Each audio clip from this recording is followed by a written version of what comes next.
अस्सलाम वालेकुम नाजरीन। इस वीडियो में मैं आपको ट्रांसफ़र ऑफ पेमेंट्स या इंतकाली अदायगियों के बारे में बताऊंगा। ट्रांसफ़र ऑफ पेमेंट्स या इंतकाली अदायगियाँ असल में वो पेमेंट्स होती हैं जो किसी भी पर्सन को बग़ैर एफ़र्ट के, बग़ैर किसी मेहनत के मौसूल होती हैं।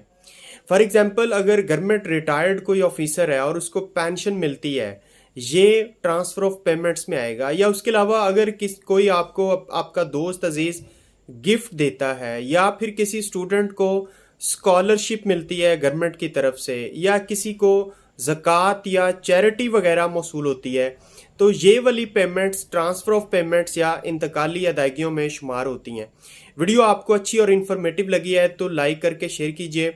और अगर आपका फर्दर इसके बारे में कोई क्वेश्चन है या कोई और इकोनॉमिक्स के हवाले से क्वेश्चन है तो आप मेरे कमेंट सेक्शन में पूछ सकते हैं।